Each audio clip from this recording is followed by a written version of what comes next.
as is the ranking member. Thank you, Mr. Chairman. Mr.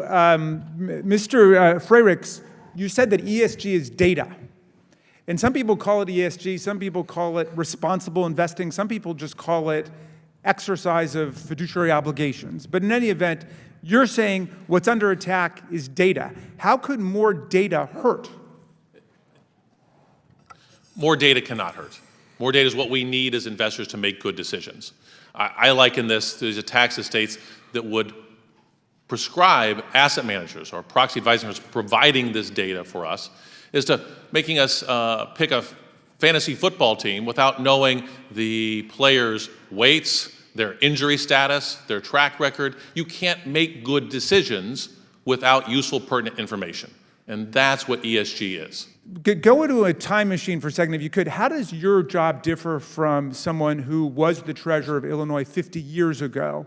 I mean, back in those days, it seemed like it'd be simple if you were trying to do the valuation for an auto company. How many autos are pumped out every year and number of man hours that go into and so on. How is the valuation of companies different today in 2023 than it was 50 years ago? The nature of value in the S&P 500 has changed dramatically over the last 50 years. If you look back in the early 1970s, it was probably somewhere between 75 to 80% of the total value of the S&P 500 was intangible assets.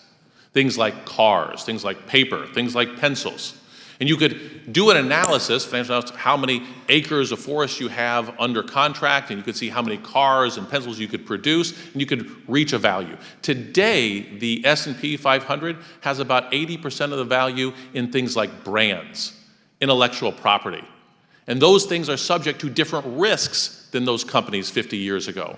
We are just trying to guard against those risks. A company like Google is not worth how much it is today because the number of petaflops of data they have. It's based on their reputation. Apple is not worth $1 trillion because of the number of iPhones they sell, but because of their reputation. And those are susceptible to social and governance risks. Well, you know, some of the disagreement here is about facts, and I appreciate what Attorney General Reyes just said. He made the claim that the ESG informed investments do more poorly than the Standard & Poor's General. Our data is completely different from that, showing that it's been overperforming. I'd like your comments on that, but then I'd like you to comment on this. Let's say Utah sees it differently than Illinois. Is there any problem with you pursuing the investment strategy you want and Utah pursuing the investment strategy they want?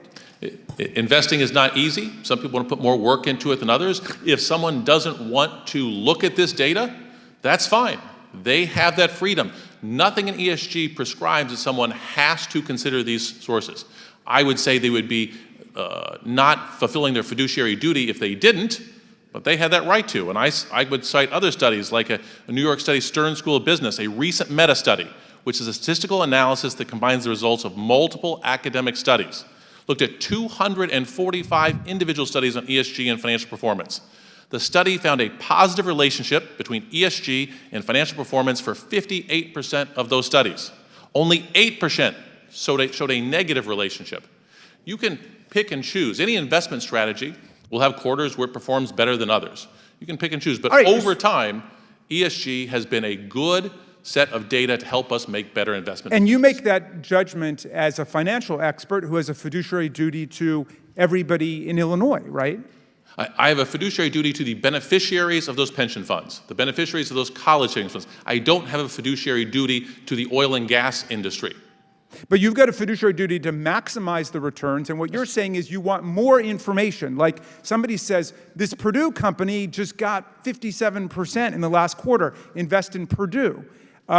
What about saying, well, that's all that you could do at that point? You can't look at whether or not they're trying to get people addicted to drugs because that would be too woke. That was exactly what happened with Purdue Pharma. If you looked at their financial returns, they showed themselves to be a very profitable company. But we wanted to know more because there are risks associated with selling highly addictive drugs. Oh, so that's a real case for you. Real case. Yeah. Reputational risks, regulatory risks, litigation risk. And those litigation risks took a company that was very profitable for a long time and bankrupted it. Okay, this is my final question. Why shouldn't Congress say, well, you know what? or the House of Representatives, the anti-ESG people, we're in control. We're going to stop states like Illinois from looking at all the data. What's wrong with that? Well, that is what some states are doing, and it is costing those states not insignificant amounts of money.